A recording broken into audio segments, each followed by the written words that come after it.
Good afternoon, everyone. Welcome to this uh, Timber Development UK webinar on the Task Force for Nature-Related Disclosure. My name's Charlie Law. I'm your host for today, chairing the session here. I won't be saying too much. We've got two great speakers here today that are going to tell you a lot about TNFD. I'll introduce them now. So that's Valerie Pinkerton. Valerie's from the uh, uh, mine's got Green Finance Institute. Apologies, Valerie. And she's going to be introducing you to TNFD, the Task Force on Related Disclosure, telling you what it's about, why investors are starting to ask for this, starting to ask a lot of questions around nature-related issues. So Valerie's going to give you that introduction, and then we're going to hear from Julia Baker. Julia Baker from Mott McDonald. She's Julie's sort of director for nature services at Mott McDonald, and she's going to tell you how they've implemented TNFD at Mott McDonald and give you something real life experience of the process. So they're the two things. I'll let them introduce themselves a little bit more in a second. But we've got a couple of little questions first, just a bit of an introduction. So if we can just share. Some polls here. So if you can just answer a couple of questions, have you heard of TNFD before? So if you can just answer yes or no to that one. And then what are you most interested in learning about today?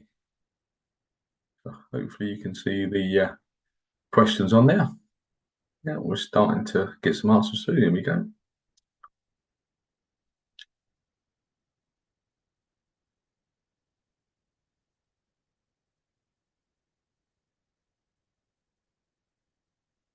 So only a couple of answers through. Yeah, have you heard of TNFD before? There's no right or wrong answer to this. If you haven't heard about it, great. That's what we're here today for.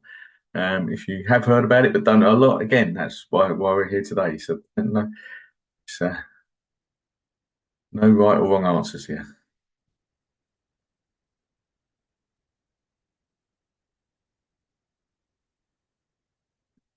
Okay.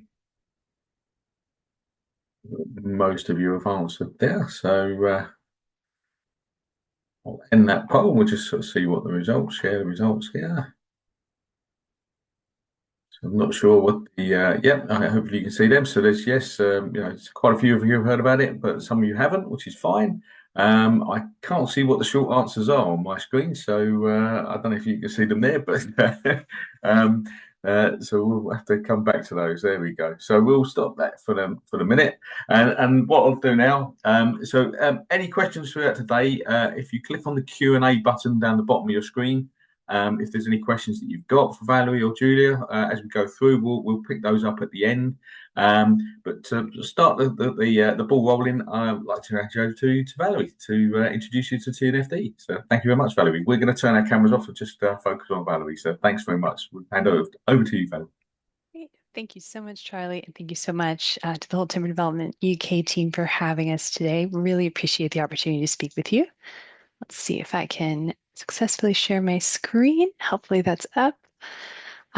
So my name is Valerie Pinkerton. I'm the UK TNFD and Transition Plan Lead at the Green Finance Institute, and our program is funded by UK government to provide free support to UK businesses as they get started with taking action on nature. So I'll give a brief introduction to the TNFD and why it might be useful to your business, and then really looking forward to discussing further with Julia, and we'll make sure to leave some time at the end for questions. So the TNFD was launched in 2021 to support a shift in global financial flows away from nature negative outcomes towards nature positive outcomes. And they've developed guidance to encourage and enable businesses and financial institutions to assess, report, and act on where they have nature-related dependencies and impacts, and how these translate into nature-related risks and opportunities for the business. And from speaking with Charlie and Liam, I know Timber Development UK's membership already understands why nature is material to your business and are already practicing sustainable forestry management or ensuring that's within your supply chain. And so really wanted to spotlight TNFD as a credible, systematic way to capture the work you're already doing on nature as well as how nature-based resilience underpins long-term enterprise value that you can use to communicate with external stakeholders and capital providers. So the TNFD framework includes 14 recommended disclosures across 4 pillars. These are governance of nature-related issues, so the processes, controls, procedures that are used to monitor and manage nature-related issues. Strategy, the effects of nature-related issues on your business model, strategy, and financial planning. And I'll just note here, this is the section that has prompts to describe your dependencies, impacts, risks, and opportunities that the organization's identified, the effects they'll have on the business model, value chain strategy, and then describe the resilience of your strategy to the risks and opportunities, including disclosing the location of assets or activities and operations, including an upstream and downstream value chain that are in priority locations. So those material to the business and in ecologically sensitive locations. Then the third pillar is risk and impact management, how the organization identifies, assesses, prioritizes, and monitors these issues. And then finally, the metrics and targets that are used to assess performance in relation to those issues. So for those in the group who might have engaged with TCFD, these 4 pillars will look familiar. All 11 TCFD disclosures have been carried over, though of course as they relate to nature. And then TNFD and the European Sustainability Reporting Standard also share these 4 pillars and all 14 disclosures. So there's really strong alignment, and we're certainly not in the game for reporting's sake. And TNFD has a lot of great resources that you can use to map correspondences with existing reporting obligations that you may already have. So the TNFD framework also includes guidance for conducting what's called a LEAP assessment. So this is an integrated risk assessment process where a business will locate where it has interfaces with nature. At those sites, evaluate how those result in impacts and dependencies, assess how those translate into risks and opportunities for the enterprise, and prepare to respond as well as report. So those 4 phases are broken down into 16 analytical components, and you'll see there are guiding questions throughout to help you move through the process. And this essentially helps a business understand which nature-related issues are most material and how to prioritize actions that are needed in response. And then that approach in turn supports the preparation of TNFD disclosures. And so any businesses also who need to conduct a double materiality assessment under CSRD can explicitly do so using the LEAP approach. So good alignment there. And then TNFD also provides sector-specific additional guidance for the forestry, pulp, and paper sector. And that covers the assessment of nature-related issues using the LEAP approach, as well as the disclosure of sector-specific metrics in line with TNFD's recommended approach to metrics. The industries covered there include forestry management, pulp and paper products, as well as building products and furnishings. And then similar guidance is available for businesses that may be clients. So, for example, engineering, construction, and real estate, and then a separate guidance on construction materials. And the TNFD recommendations establish the metrics architecture for reporting under the metrics and targets pillar. So there are core global and additional metrics. The core global metrics are meant to be reported sort of on a comply or explain basis, where the additional metrics are more for assessment and can be disclosed if relevant and useful. And TNFD has incorporated and sought to build on existing industry standards and disclosure metrics wherever possible. So, to build on current data collection and reporting practices to help minimize any additional assessment or reporting costs.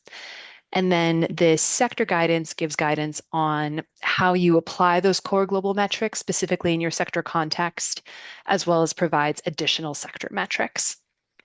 Um, and the core global metrics and indicators you'll see map to the 5 drivers of biodiversity loss, so climate change, land use change, pollution, resource use, and invasive species. And there are also placeholder metrics in place to represent the state of nature overall. So each of those is represented by indicators, and those are in turn measured by supporting metrics. And I'll do a bit of a step through of these metrics. Please don't be intimidated by these tables, just to build a bit of familiarity with what that guidance looks like. So the sector guidance first steps through how the forestry sector specifically should report against the core global disclosure metrics.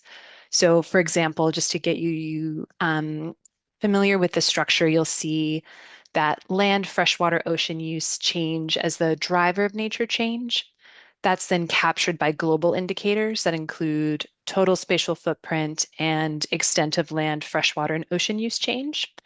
And then those indicators are in turn measured through a set of metrics. So, for example, here you can see extent of land, freshwater, and ocean ecosystem conserved or restored. And then that in turn is split into whether that restoration or conservation is voluntary or required. And then finally, additional sector specific guidance is given. So, articulating that a business should report land conserved and restored separately, and if applicable, describe long term efforts in context based landscape management. So, similarly, that same structure carries through for pollution removal. Here, there's an example. One of the indicators is pollutants released to soil split by type. And then the metric refers to sector-specific guidance on types of pollutants. So a prompt to consider the relevance of key pollutants to your activities and consider leading guidance like that from the FAO and WHO on definitions of highly hazardous pesticides. And then specific guidance is also available for the wastewater discharge indicator, noting for the sector that water discharge should be broken down. Here you'll see by total freshwater and other, a note on concentrations of key pollutants, but then for the sector specifically, that water discharge should also be broken down by destination. And you'll also see that some metrics don't have further sector guidance. So, for example, for waste generation disposal, you can just refer to the core global disclosure metric.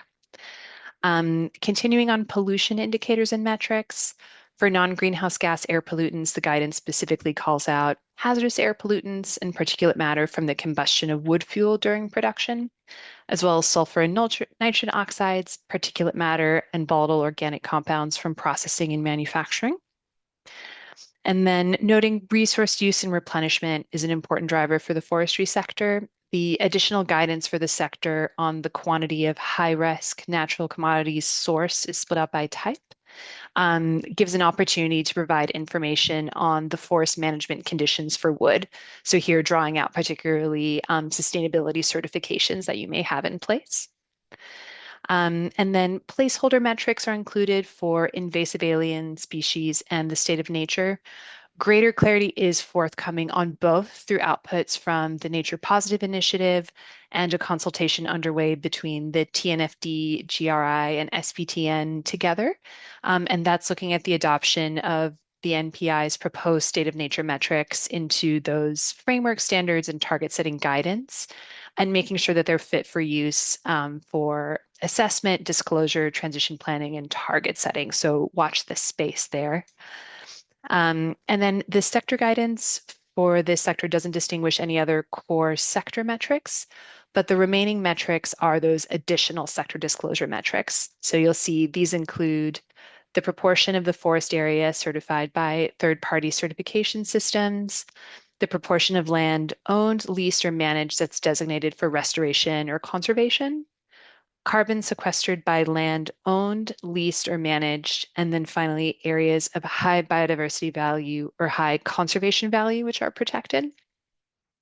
And then the last set, and I promise I will move on from metrics, are the area that the organization controls or manages that's used for production of natural commodities, the quantity of commodities that are demonstrated to be deforestation and conversion free, so free of conversion of ecosystems, and then the proportion of non-certified wood or fiber that is still covered by due diligence and traceability systems. So that was very much a whistle-stop tour through the framework. What does this look like in the market? Businesses are adopting TNFD for a variety of reasons. The top one that we hear mostly from businesses is investors see nature as a source of financial risk. And so they're increasingly asking portfolio companies and clients for nature-related information as a result. And the other main motivation we hear is that organizations are getting ready for potential mandatory disclosure requirements, seeing those on the horizon and just wanting to have all the time they need to start to build internal capacity and infrastructure to be responsive to those requirements. And investors are starting to get more and more active in this space. So calling for nature-related issues to be assessed, managed, and disclosed. and global investor groups are calling for greater corporate action on nature in general. And indeed, 77% of asset managers and asset owners that were surveyed by Responsible Investor magazine last year stated that they want a dedicated nature standard based on TNFD. And this is a bit of a moving target at the moment. So, what was very exciting is the ISSB has started working on nature related standard setting. It's not yet clear what form this will take. The latest recommendation from the staff of the ISSB has been to propose disclosure requirements and guidance for nature-related disclosures in the form of an IFRS practice statement. And the ISSB board will actually meet on this tomorrow, so a very live issue. And so we will get an update, but this will honestly continue to evolve through the development of the exposure draft that's going to be published in October of this year. So here in the UK, just for context, the UK government is expected to assess the suitability of a future standard for use within the UK sustainability reporting standard. And the UK Department for Business Trade has published the government response to its consultation on the UK sustainability reporting standards, and for now have endorsed the two IFRS sustainability disclosure standards and issued UK SRS S1 and S2 right now for voluntary use in the market. And in January of 2026, the FCA published a consultation on whether and how to update its listing rules and refer to UK SRS. So it's proposed mandatory reporting against S2 and then reporting against S1 on a comply or explain basis, which would be implemented from 1st of January 2027. But that also is not yet set in stone. And then finally, layered on that, the Modernizing Corporate Reporting Program aims to streamline corporate reporting requirements, and they will consider the need for requirements within the Companies Act for private entities to report against UK SRS. So more information will be included in a consultation later this year, and if that maintains the recommendation from DBT for just voluntary use of S1 and S2. So it's not a completely clear picture of what the future of mandatory disclosures on nature looks like, but we still see a lot of value in building readiness on nature reporting, having that internal capacity in place so that it's easy to be responsive to future expectations or obligations, and then particularly as those requests increasingly come in directly from investors and capital providers. Um, and so, even in that context, over 730 organizations have now adopted the TNFD framework that represents $22.4 trillion in assets under management. And what's very exciting is that 95 of these are UK companies. And a number of relevant peers have become TNFD adopters, so signaling that they will publish TNFD aligned reports.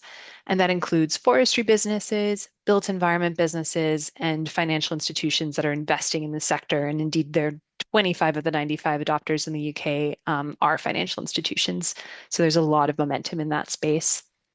And just to give a very concrete example of what on earth does this look like in practice, here's Foraco. They're Tasmania's largest private forestry manager, and they've developed an integrated TCFD, TNFD disclosure.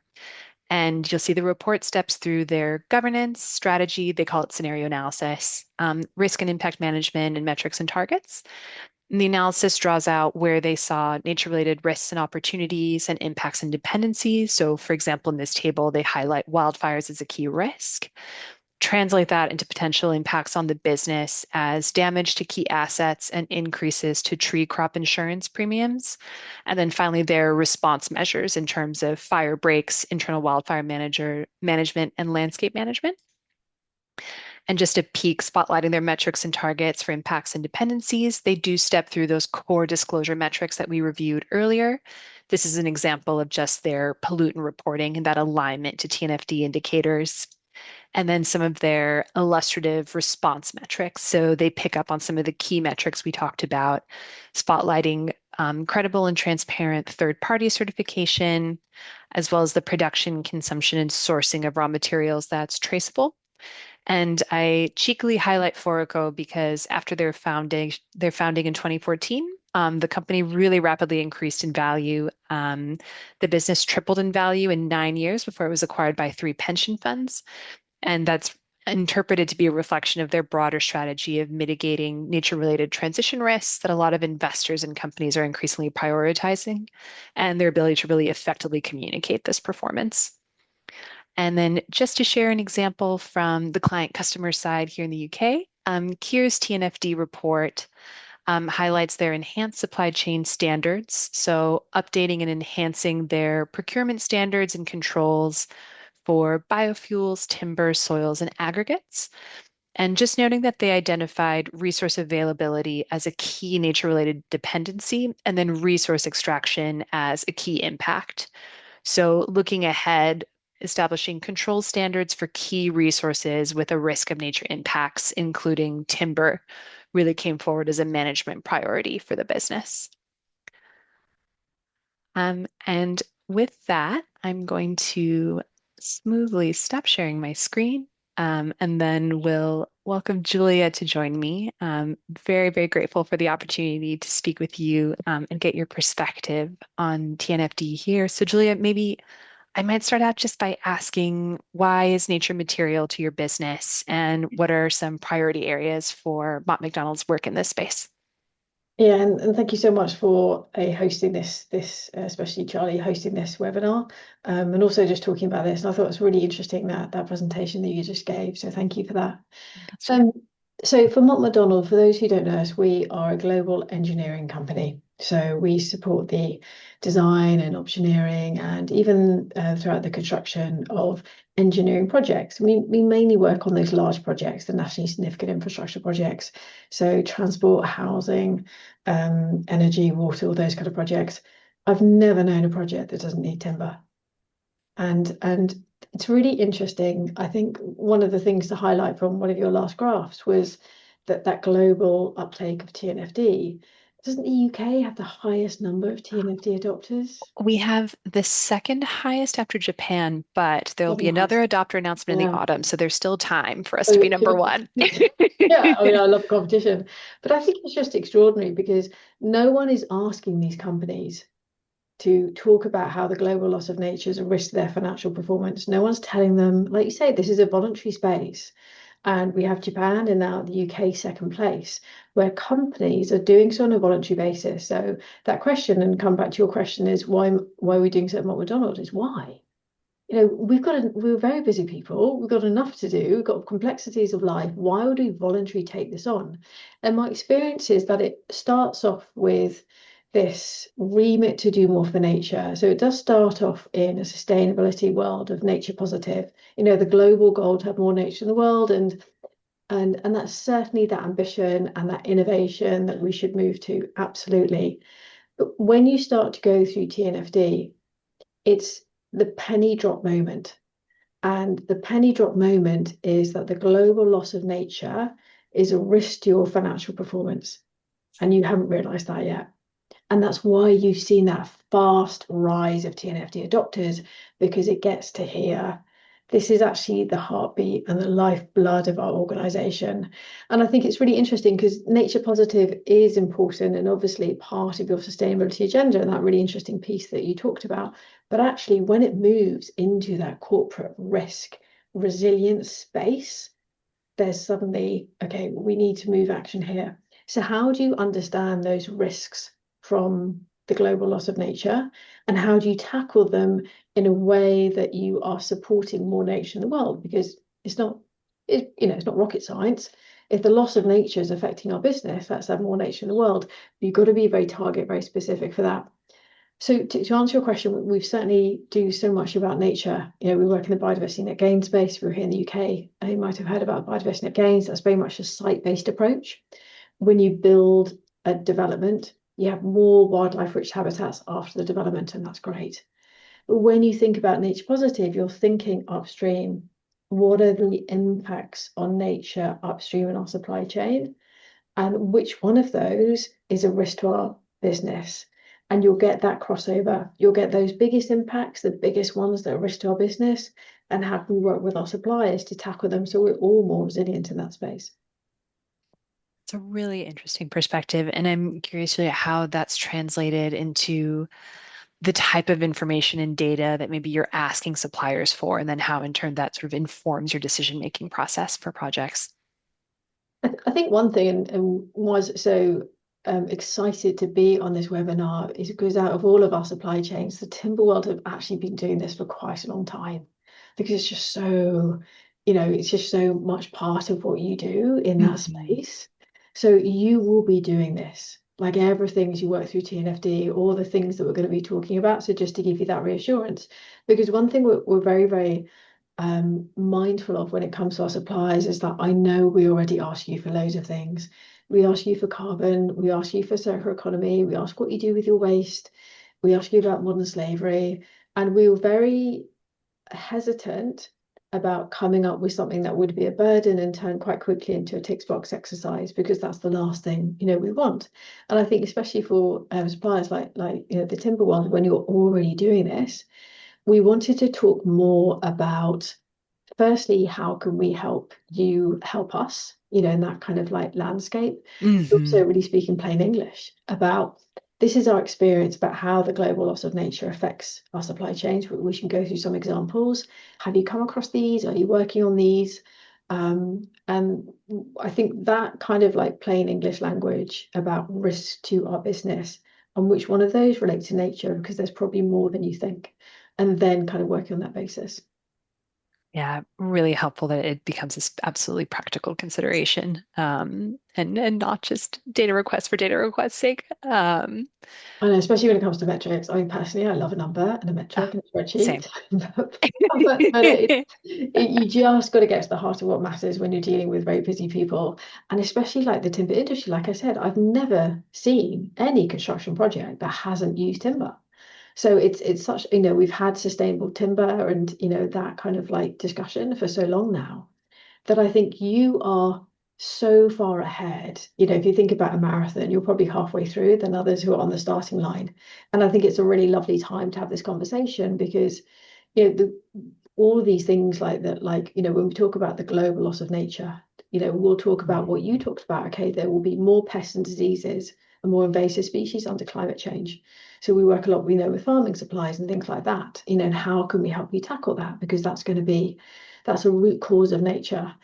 There is climate change. There's the impacts on soil. There's the just operational machinery. I mean, I've tried to work on a construction site in a storm and it doesn't work. So there is that kind of like, that's one of the root causes of the global loss of nature, is that extreme weather events. So what resilience are you thinking of?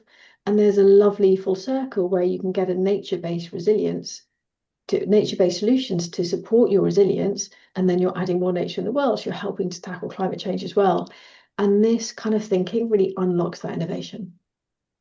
Absolutely. And I think that piece about building supply chain resilience and how that can offset future costs, I think that's something that has really resonated with boards and helps make that business case internally to sustainable leaders, or to leadership, on the importance of these issues. And I was curious to ask you what advice you'd give suppliers who are looking to prepare for increasing requests on nature-related data from their customers, how to get started, how to build that business case internally, or things that you'd be looking for. Yeah, and again, it's really coming back to so much of what you'll be doing certainly in the timber space already. Because so many people on the call will no doubt be used to the requirements and certifications that we've had for quite a long time now under sustainable timber. So I think there's certainly some really great webinars by the TNFD, and you've just heard your summary there, about what exactly that process is. And you pointed to the fact about understanding how nature is a risk to your business, which you've probably already got to grips with, but really understanding that materiality of it, because there might be so many risks in terms of there, and then prioritizing what are those most important risks here and now, and where could they be most important, in the long term. And a lot of it is about sometimes really testing, have we truly understood all of these risks from nature? So something like there might be price hikes in various aspects, because as timber, you have your own supply chain, so fertilizers, pesticides, and could that be back related to nature? What's the source of that risk? Those kind of things. So that initial mapping exercise of all the risks to your business, which one of those are related to the global loss of nature, and then what can we take action on? Or is it that you are dependent on your supply chain, and how can you be more resilient as a business? There is absolutely the protocol of TNFD. So when people kind of have done that initial risk mapping exercise, have got that sense of materiality, then yes, we get into the kind of aspects of, do you have a policy or nature and things like that. But I would rather people start off with just thinking about business risk, resilience. Where do nature-based solutions fit in with you? Because sometimes the policy, it's good, but it can be a bit of a distraction. It can then lead into more of a corporate kind of discussion, was actually this is about risk, resilience, and how we have more nature in the world. Yeah, and it making it really actionable. I think that's a piece that we hear from businesses all the time. If they get started and they find that this really informs clear commercial decisions, it's informing how they work with their suppliers, how identifying upstream and downstream risks that they weren't aware of before, and that really informs their strategy over the long term. Yeah, and one of the things actually that I love the examples that you showed, because there are now, to encourage everyone on the call, we have that first wave of TNFD reports that are coming out. So we've been like digesting them, because you're starting to get into the world of benchmarking, in terms of, oh, that's really interesting back here. Thank you very much, that timber one. But you get a sense of what are the exam questions to answer and how people answered them. Well, I think there's something like over 100 reports now in that space, probably more so. There's shy of 60 even in the UK alone. So there's lots of Wow. opportunities to sort of peek at everyone else's homework and get a sense of how they got Yeah, started. yeah, exactly. And you have to break this down, because you're dealing with companies at such different scales. And everyone's incredibly busy. You've all got to have that production, which is very live in that timber sense. So to have a sense of, okay, we'll just do materiality risk assessment, and even just to start on that, even if you start on looking at what other people are doing in that space, get that sense of benchmarking. And the one thing that we found about is that people are making this really tailored, specific, which is great, and you can tailor it, but you also want, what's the standard, in that kind of sense. So I would start off with risk materiality. I would also reach out to people who are really in the space. I mean, there's such a lovely community, we've got here in terms of that. And interestingly, we had a couple of contractors come to us and say, look, we've committed to nature positive. We'll then start asking you as our consultant about these questions. Can we come and talk to you and have that discussion about what would work for you? And we're like, yes, of course. Let's. So there's this lovely collaboration that's coming, rather than the kind of them and us thing as well. And I'd love to hear your reflections on that, of how we can do that more. So how can we encourage sort of engineering, infrastructure, and timber sectors to collaborate more effectively to reduce nature loss while supporting development? Yeah, I mean, I think that there's such a there is also, I mean, I work on the really large construction projects. And again, the earlier that in the design stage, I think we've got a responsibility to start really engaging with our timber supply chain. Because again, it's so fundamental to these projects that we build, absolutely fundamental. And it's not just about supply and demand, it's about really understanding the resilience and the sustainability of that supply. And if you're facing price hikes, then of course, it might be passed up the chain, it might not be. So how can we have that early conversation? So we're trying to put in earlier in our design phase of these major projects, reach out to the supply chain and have those initial discussions, but not just about, we're going to need this about timber, but really understanding that kind of level, bring nature into that point. Yeah, and it's something that's come up for us engaging with built environment businesses, is a real willingness and interest to align on the requests that are being made of suppliers, so that there's just more standardization in what's being asked to report on. So Yeah, exactly that. Because I think the really good example is, sustainable timber, just the way that I mean, it's now, only back in the early days, it was, quite a process to go through. But I think if we can learn from those examples, because this isn't the first time we've ever asked our supply chain for something, and there's so much that we can learn, but actually just that collaboration and just that, and for those of you who are suppliers, if you have like regular customers, you can double check, are they on TNFD? Are they got a nature positive in their corporate? People do publish this online. So you can actually be quite proactive and say, look, we're thinking about this. We're not sure where to start. Can we have that open discussion with you? But a lot of this, and it was interesting what you said about the investors.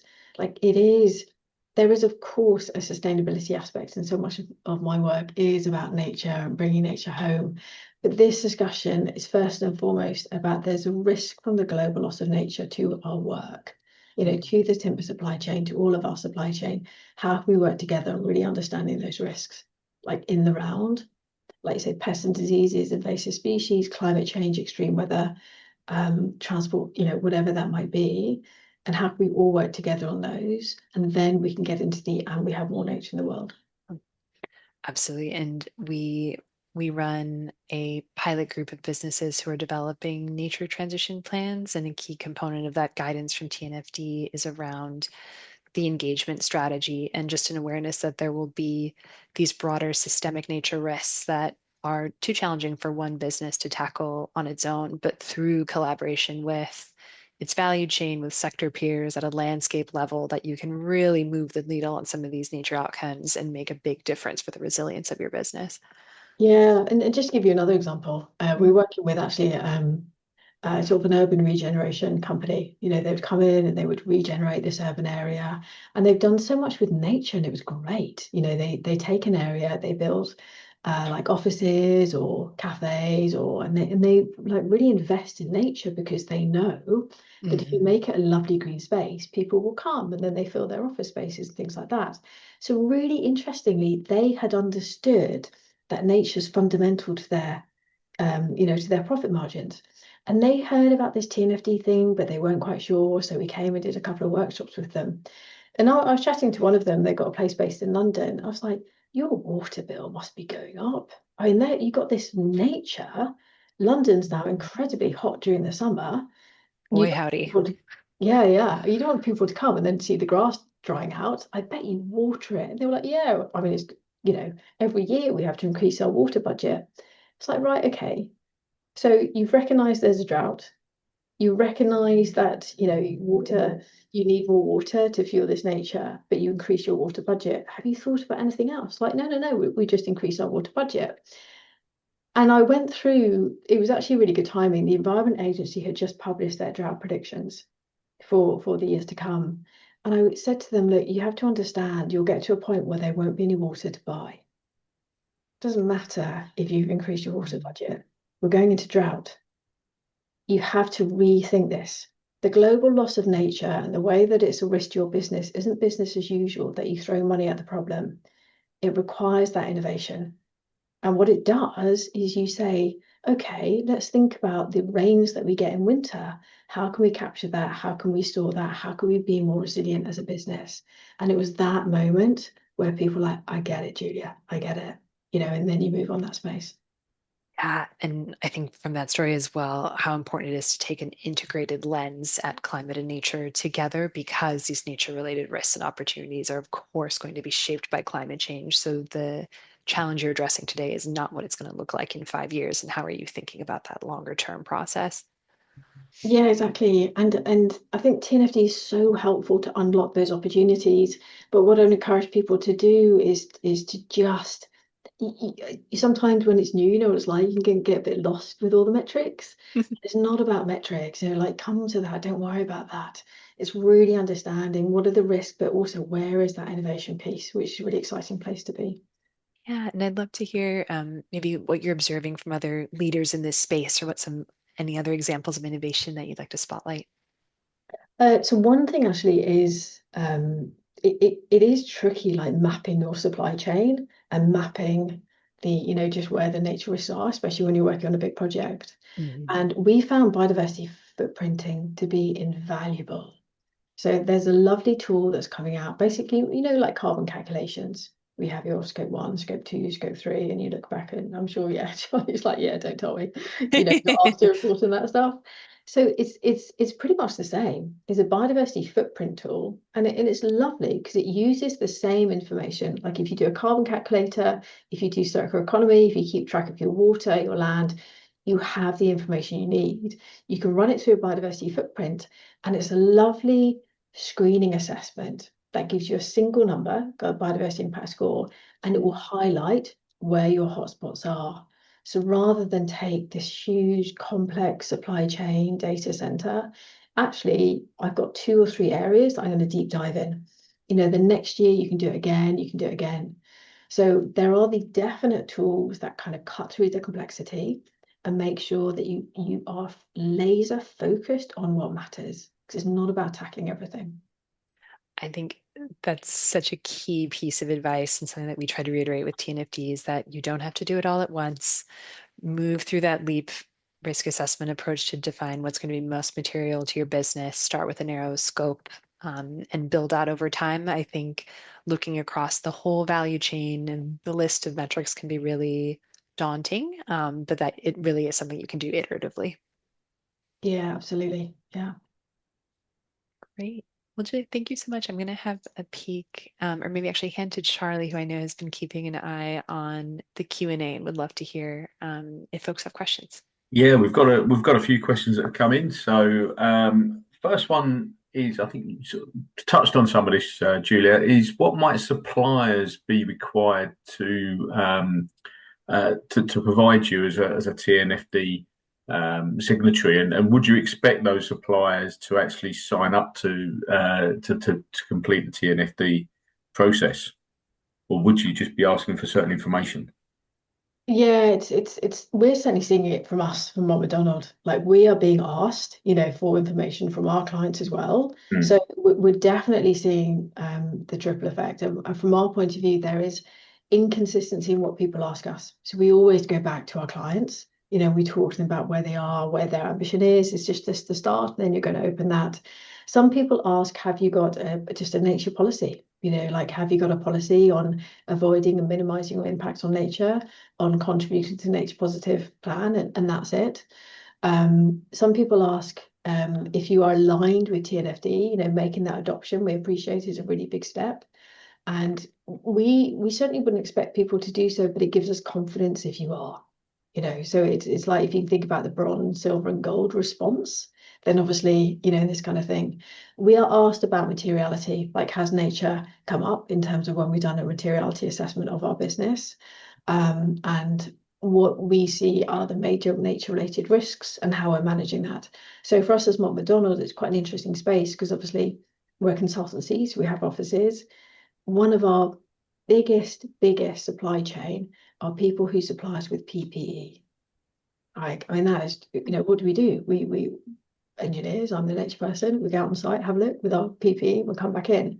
And that whole discussion has been really interesting, because that's, clothing, it's manufacturing, it's water use, it's transport. So we've had 2 conversations with our staff to say, please look after your PPE, please look after it. And with our supply chain, who are in that sustainability space. But Charlie, to answer your question,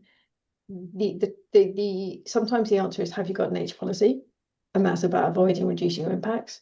And then some people do say, are you aligning with TNFD? Giving us confidence. But the most important question is materiality. Have you understood what the nature related risks to your business are, and what are you doing about them?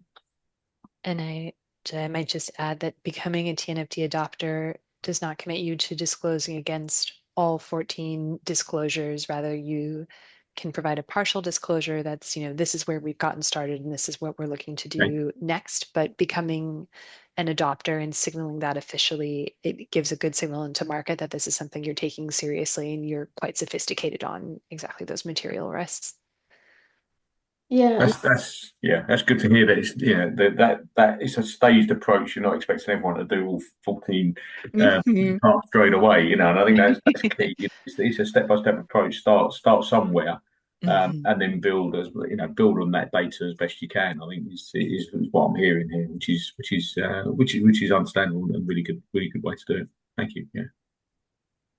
Yeah, and then just to add to that, at some point, we've done like roadmaps for clients as well, because that can be quite helpful to say, okay, we're going to start off with the materiality, we're going to get our house in order before we then really start to look at board level governance. The moment that you ask your board to commit to something is the moment they want the details. So there is a bit of homework to do, and that's absolutely fine.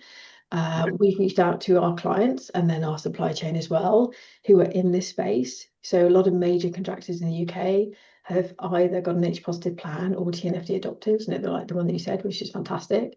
So reach out if you've got those client contacts, and you can have that discussion. So, the idea is to get prepared as you can be, but also what is specific to you and what's going to be specific to your clients. Great. Thank you, Julia. Thank you, Bowie. Maybe a bit of a controversial one, this question from Matt. Should businesses who have potential to be nature positive and effectively eliminate their risk and dependencies be able to monetize and trade those advantages with businesses who cannot achieve that position? So, in effect, it's almost a nature offsetting we're talking about here, aren't we? What's your thoughts around that? Firstly, hello, Matt. What a question. So thanks for that. I think it's a great question because it touches on the heart of what we're talking about, is that nature is so closely related to financial performance. This is about being resilient as a business. And Matt, as you well know, there's a lovely world coming up of nature markets where people avoid and reduce the impacts that they can, either from a site level, which is biodiversity net gain, or up in their supply chain. And even up on their supply chain, the businesses that we work with, especially through biodiversity footprinting, are like, how do I get that footprint to be positive? Like, I mean, I can only do so much. And then do we go out? Do we buy these credits? Do we invest in a local nature market?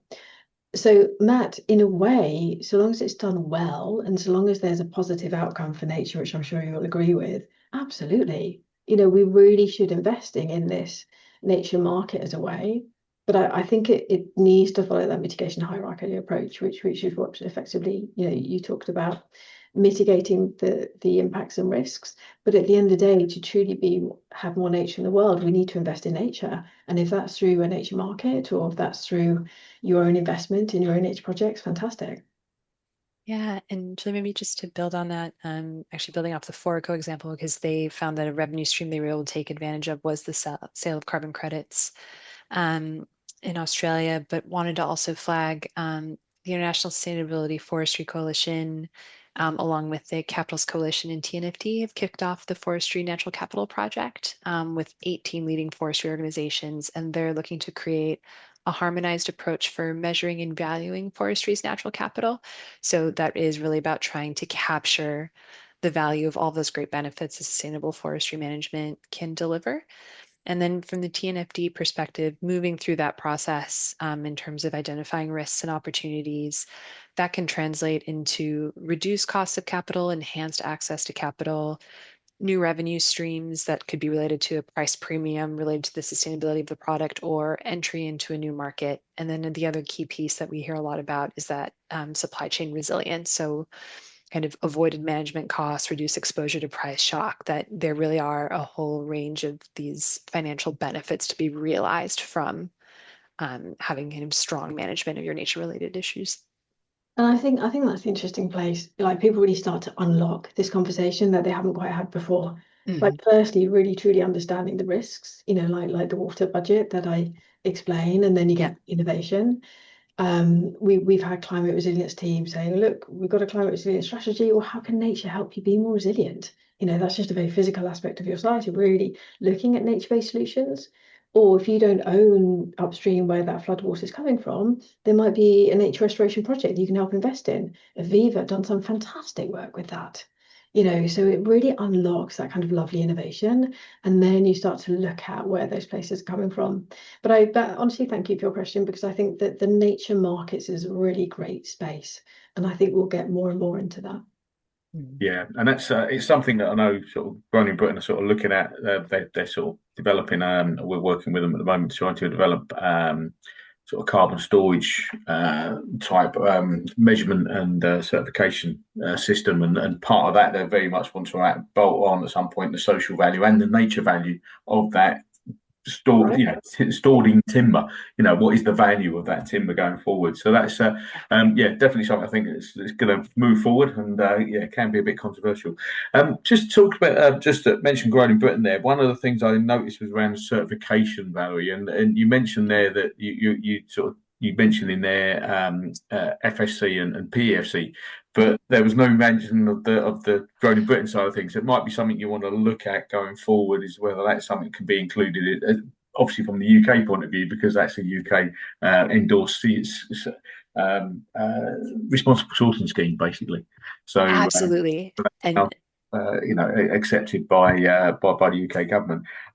So that would be good, and obviously that very much then links through to the forestry standards in effect. So in the UK, we've got the UK forestry standard, that's sort of the bare minimum requirements, which is very much linked back to global requirements. And then you've got sort of things like the UK Woodland Assurance Standard, which is what FSC and PEFC in effect work to, which sort of sets some, as additional requirements based on those schemes requirements mainly. It's not necessarily the UK government's requirements, but I take it a lot of that stuff will feed, if you're doing that already, that's going to feed into what you're doing within TNFD anyway. So if you're doing all of that work in the forest, you're going to be capturing a lot of that work, requirements of the TNFD reporting requirements anyway. absolutely. So I think there's great opportunities in those metrics that are related to sustainability certifications to highlight those. And I think even more valuable to bring in that local context and the ones that have the imprimatur of UK government and are recognized domestically. And I think the other pieces that also can help businesses with that core dis core global disclosure metric that's around sustainable land management and then conservation restoration, of illustrating that by saying, this is the proportion of the land that we manage or lease directly that is under these sustainability certifications. So I think there's so much value in using the TNFD framework to then capture and articulate the use of those standards. Yeah, yeah. And then obviously that can be fed through. We haven't got any more questions coming. If you have got a question, we've got about sort of 5 minutes left. So if you want to quickly put a question to Valerie and Julia, or Julia, if you quickly type that in the Q&A box at the bottom of your screen.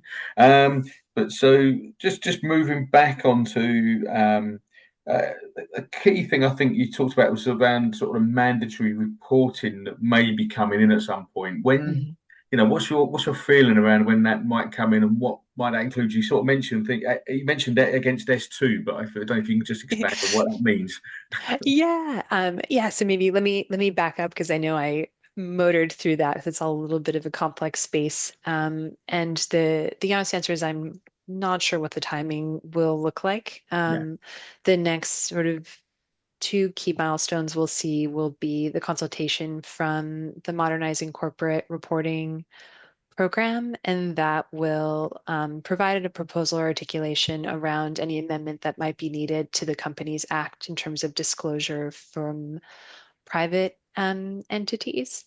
And so that'll give us a little bit more insight there into the implementation of the UK Sustainable Reporting Standard. And the other piece that we'll get in the autumn will be the ISSB will produce the global exposure draft of the nature-related standard, and we're not quite sure what form that will take. So if it's additional guidance related to S1, so the general sustainability standard, or if it's something like an action statement or additional guidance. So just the form of that is a bit unclear, but once that's released in October, we'll have a lot more visibility on the starting point, but that will also move through a global consultation process before a final standard is proposed by the ISSB, and then in turn, the UK will move through a similar process of considering that standard for inclusion within the UK Sustainable Reporting Standard, and whether that then becomes incorporated into listing rules through an FCA process, and then disclosure requirements through the Companies Act. So that's kind of the channels that it will move through, but in terms of timeline or what that looks like, we don't really have great visibility yet. No, and government is going to be quite slow, no doubt. But we'll take a while. But it's good.